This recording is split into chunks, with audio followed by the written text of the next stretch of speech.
지금부터 6월 3일 수요일 예배를 시작하겠습니다.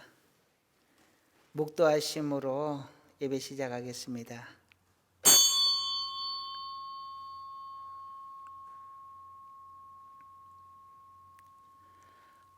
하나님은 영이시니 예배하는 자가 영과 진리로 예배할지니라. 아멘. 사도신경으로 신앙 고백하시겠습니다. 나는 전능하신 아버지 하나님, 천지의 창조주를 믿습니다. 나는 그의 유일하신 아들, 우리 주 예수 그리스도를 믿습니다.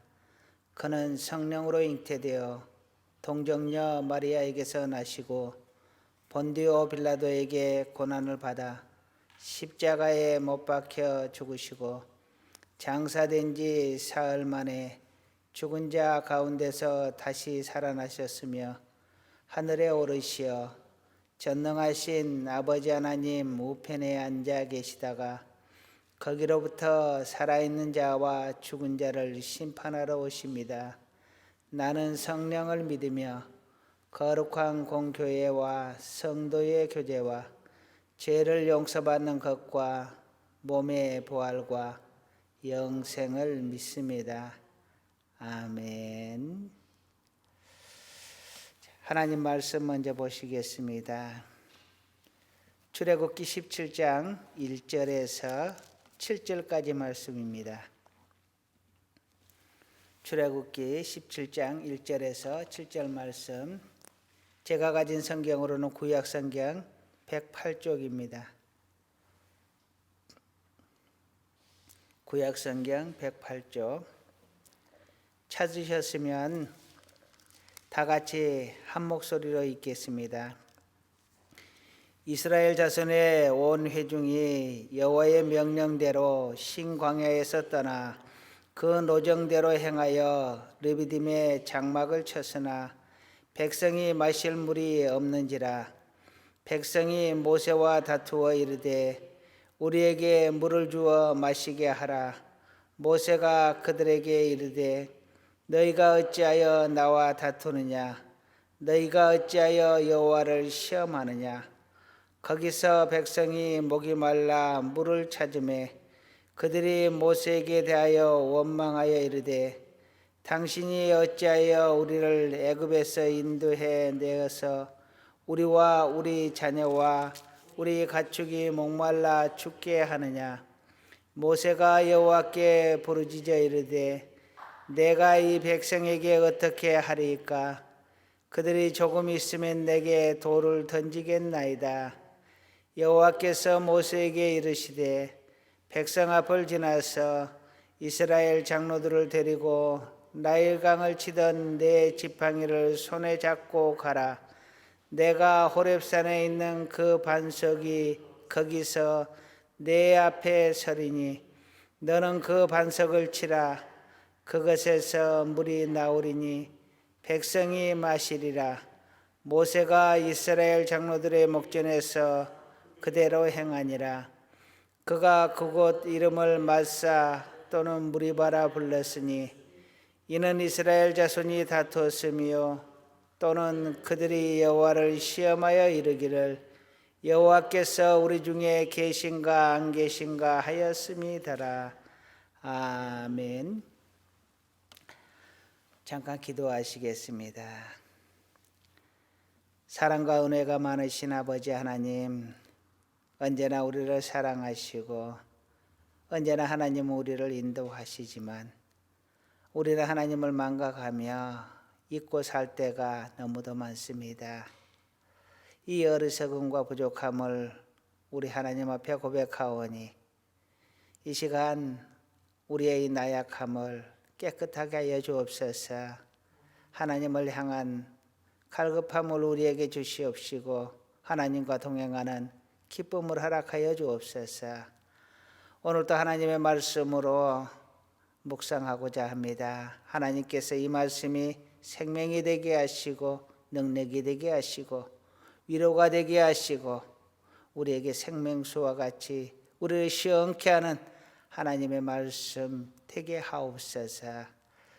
모든 순서를 우리 하나님께 의지하며 예수님의 이름으로 기도드립니다. 아멘.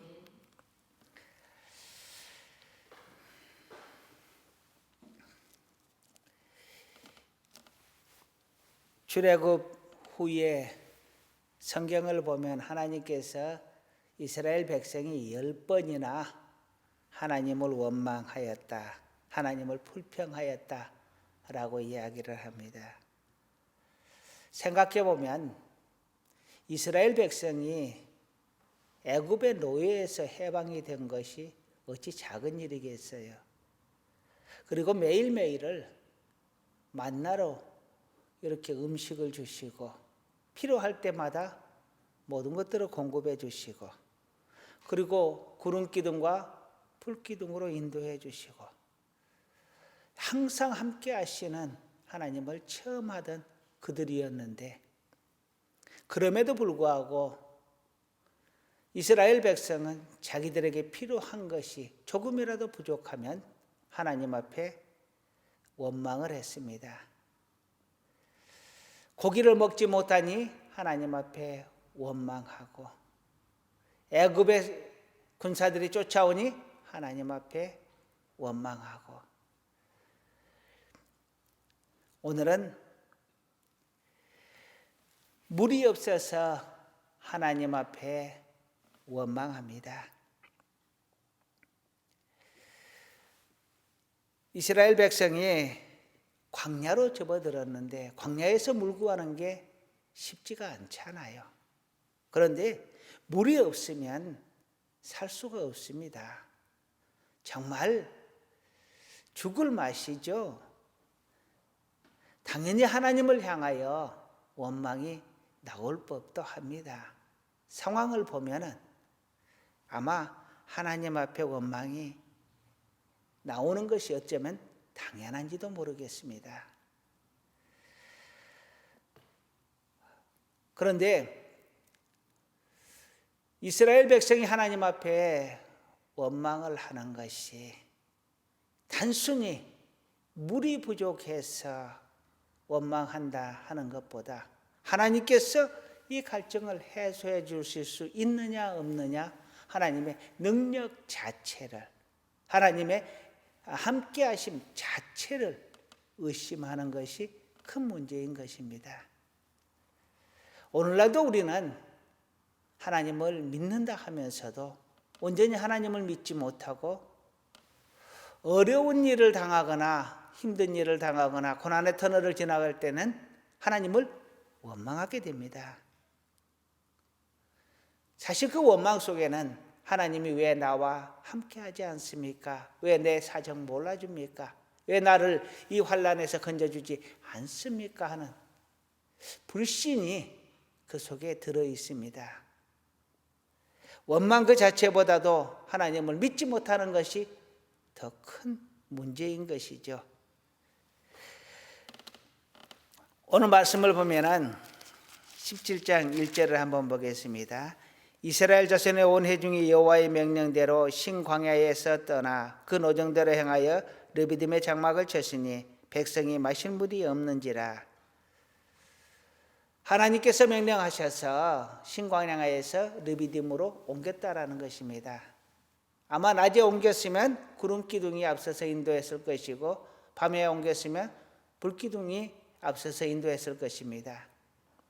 자, 그러면 하나님께서 신광야에 있다가 지금 르비딤으로 옮겼는데, 하나님이 옮겨라 해놓고 그곳에 물이 없어요. 옮기라는 대로 옮겼는데 왜 고난을 당합니까? 백성들은 원망을 했을 겁니다. 하라는 대로 다 했는데 하나님 왜 우리에게 고난을 주십니까? 저도 그랬습니다. 하나님께서 기도 중에 지금 이 자리를 주셔서 이곳에 왔는데, 그때 하나님이 약속을 주셨습니다. 내가 반드시 너와 함께 가겠다. 저는 그 약속만 믿고요, 여기로 왔거든요. 그리고 그 약속을 붙들고 왔을 때는 하나님께서 나와 함께 해주셔서 내가 이곳에 오기만 하면 하나님이 이곳을 새롭게 하시고 폐허가 된 이곳을 세워주시고 사람이 없는 우리 교회를 채워주시고 물질이 없는 우리 교회를 채워주셔서 이 교회가 든든히 서가도록 하나님께서 보여주시지 않겠느냐. 이 옆에는 절이 있었습니다. 절이라기보다 무당집이었죠. 무당집과 절을 겸하는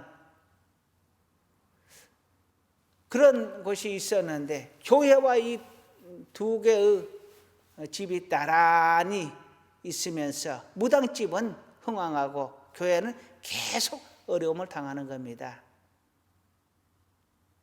저는 그래서 절을 보내서 저 무당집을 바로 징계를 하고 이 교회를 세워주시리라 하는 믿음을 가지고 왔습니다. 그리고 그것을 위해서 이곳에서 40일 작정해서 연속 집회를 하기도 하고 또한 성도들이 40일간 작정해서 금식 기도를 하기도 하고 우리 사모님 40일 동안 금식을 하기도 하고 전도사님 금식하기도 하고 저도 금식하며 기도하고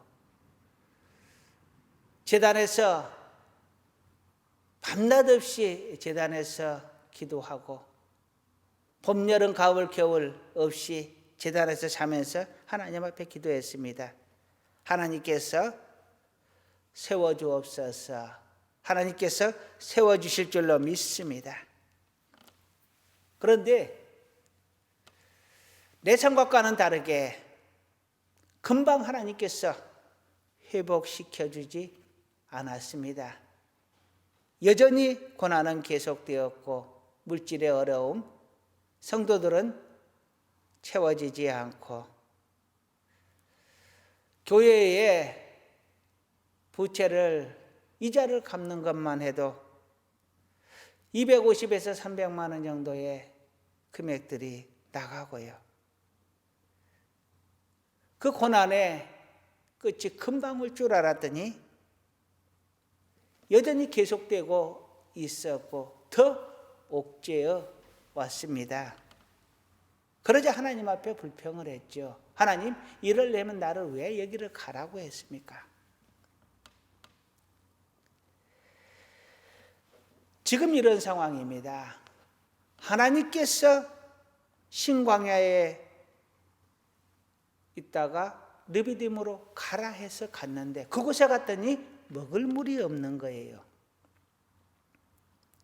황당하기도 하겠고 왜 우리를 르비딤으로 보내서 이렇게 목말라 죽게 하는가? 불평이 나올 법도 합니다. 하나님의 뜻은 헤아리려고 하지 않고 당장 눈앞에 있는 불평 요소, 불만 요소만 하나님 앞에 내어놓은 것입니다. 그들의 필요에 따라서 하나님께서 물을 주시지 않았기 때문에요.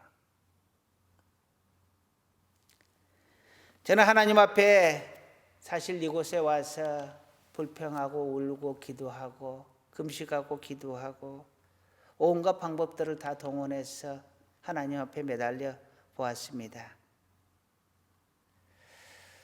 물론 그렇게 매달리는 데에는 하나님께서 우리를 돌아보시면 이 문제들이 다 해결될 것이다 하는 믿음이 있었기 때문입니다.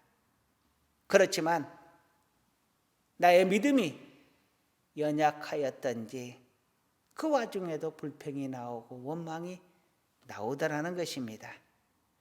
이스라엘 백성의 모습도 마찬가지입니다. 불평과 원망이 그들의 입에서 나오는 것은 하나님이 우리를 르비딤으로 보냈을 때는 그곳에서 하나님께서 모든 것을 공급해 주실 것이다 라는 믿음이 있어야 하는데 그 믿음이 굳세야 하는데 믿음이 있기는 있는데 그 믿음이 연약한 것입니다. 믿음이 적은 것이죠.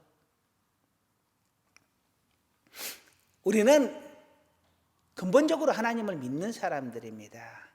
그러니 믿음이 없다라고 말을 하면 안 되고요.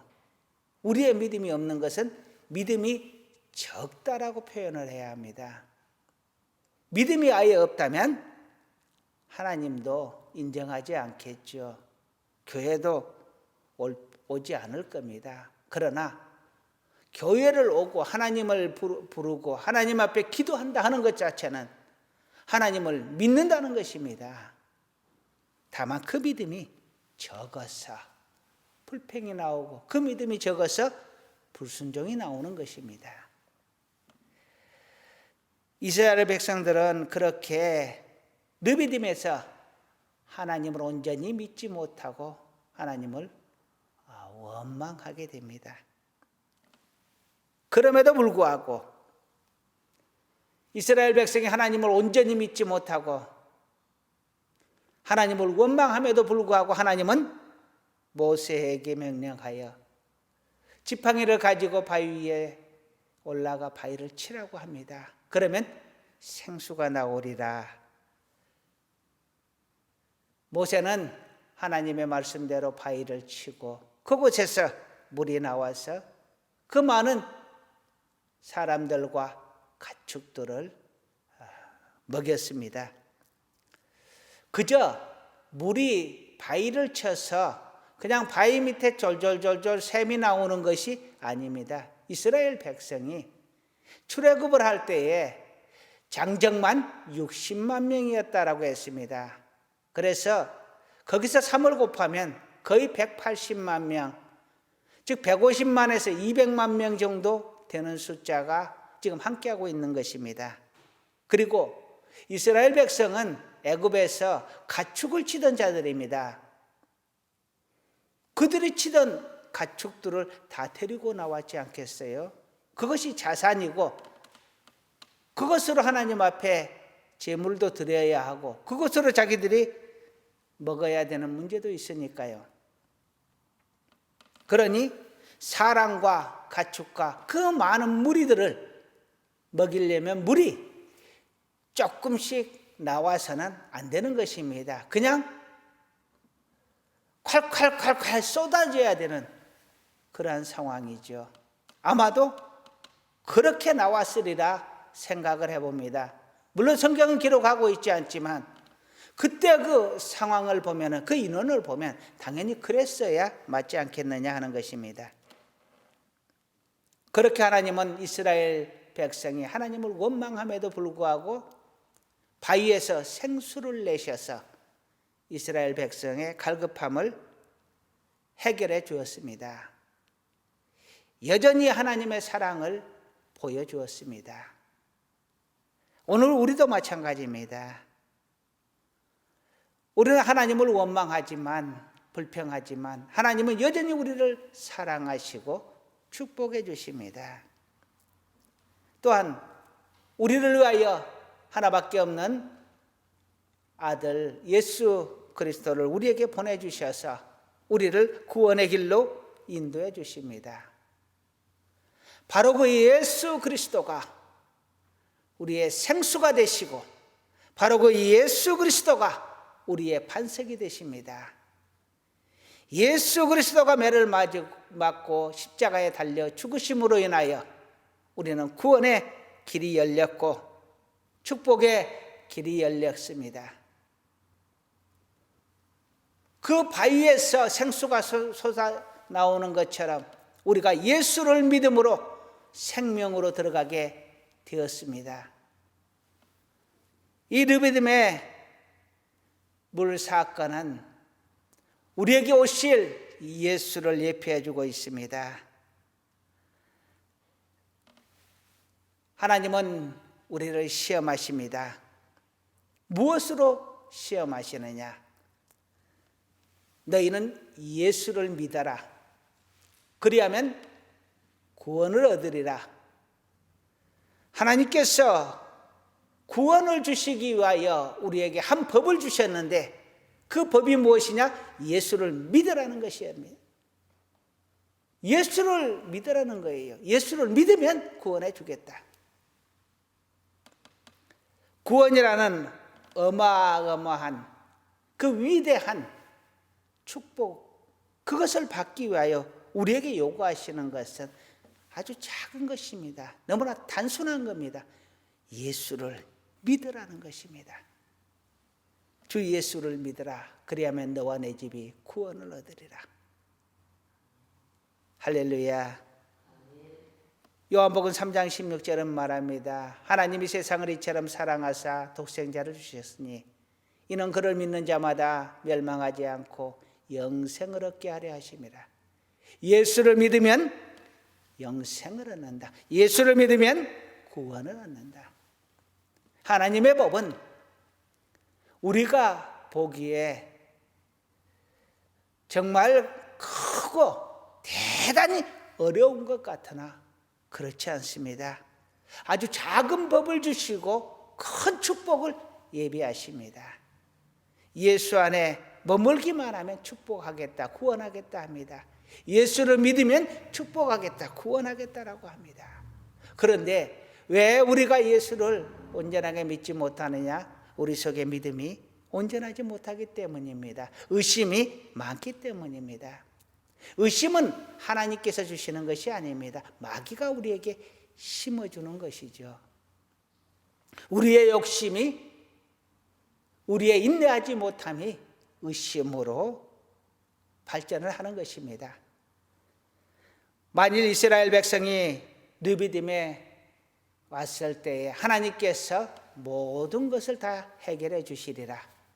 출애굽을 시키신 하나님께서, 홍해를 건너게 하신 하나님께서, 지금까지 인도하신 하나님께서, 만나와 메추라기를 내어주시는 하나님께서 우리를 인도해 주시리라 라고 믿었다면 그들은 하나님 앞에 감사하며 기다렸을 것입니다. 하나님의 은혜를. 하나님, 여기에 왔는데 물이 없는데요, 하나님께서 우리의 가람을 해결하여 주옵소서. 인내하며 기도하며 하나님께 영광 돌리며 기다렸다면 하나님은 분명 물을 내어 주셨을 것입니다. 물론 불평을 해서도 물은 내어 주셨습니다. 그러나 그들은, 이스라엘은 죄를 짓고서 하나님의 은혜를 받았지만 만일 정말 하나님을 믿었다면, 하나님을 의지했다면 그들은 죄 짓지 않고도 하나님의 은혜를 충분하게 누렸을 것입니다. 왜냐하면 하나님은 이미 그들을 축복하셨고 축복하시기로 예비하셨기 때문입니다. 오늘날 우리의 삶이 르비딤의 삶과 같이 팍팍하고 고난의 삶입니까? 그렇다 할지라도 하나님이 함께 하심을 믿으시길 주님의 이름으로 축원합니다. 하나님은 우리에게 법을 주셨습니다. 예수를 믿으면 구원하겠다. 예수를 믿으면 축복하겠다. 이 시험은 어쩌면 너무도 쉬운 문제를 주시고 큰 축복을 예비하시는 시험입니다. 우리 모두가 예수를 온전히 믿어서 하나님 앞에서 축복을 받고 구원을 받을 수 있는 우리 모두가 다 되기를 간절히 축원합니다. 기도하시겠습니다. 아버지 하나님, 우리는 하나님 앞에 자주 불평하며 원망하며 하나님을 온전히 믿지 못하고 시험할 때가 많습니다. 아버지 하나님이여, 우리의 심령 중심에 주님이 계시게 하옵소서. 어떠한 상황에서도 흔들리지 않는 믿음을 갖게 하여 주옵소서. 세상 끝날까지 우리 하나님 믿고 예수의 이름 붙들고 살아가게 하여 주시옵소서. 우리는 연약합니다. 하나님께서 우리의 심령을 붙들어 주셔서 온전히 하나님께 속한 자 되게 하옵소서. 예수님의 이름으로 기도드립니다. 아멘. 찬송가 494장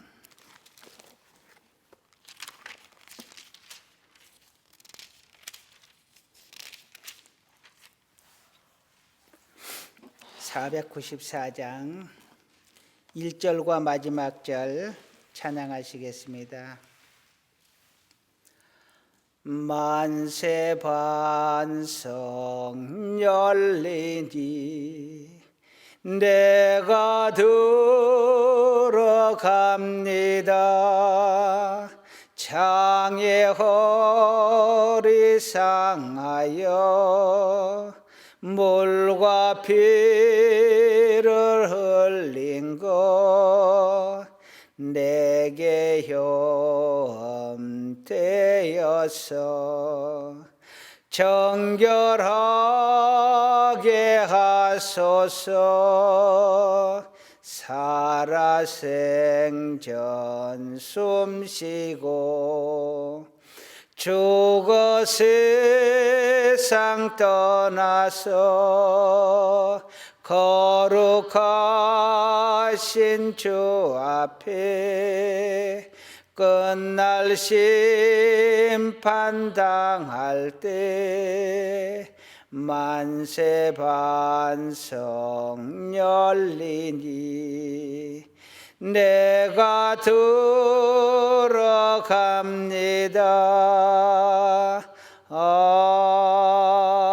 아멘.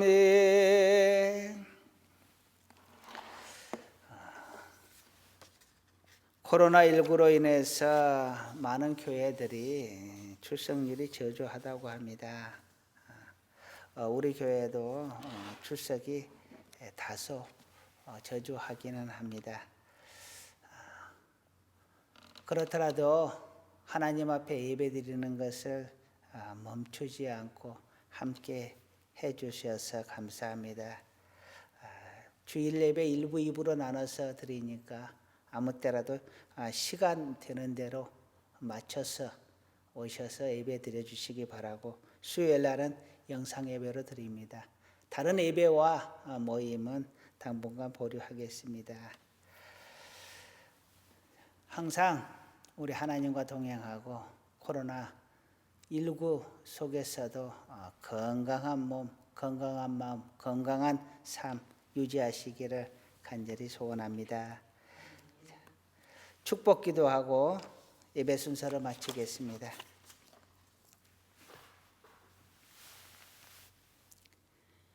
이제는 우리 주 예수 그리스도의 구속의 은혜와 우리 하나님 아버지의 지극하신 사랑하심과 성령님의 도우시고 인도하시고 축복하시는 놀라운 은혜가 언제나 우리 주를 믿고 주님 따르며 함께 동행하기를 간절히 원하며 살아가는 사랑하는 하나님의 자녀들 위해, 우리 하늘교회 위에 이제로부터 영원토록 함께 있을지어다.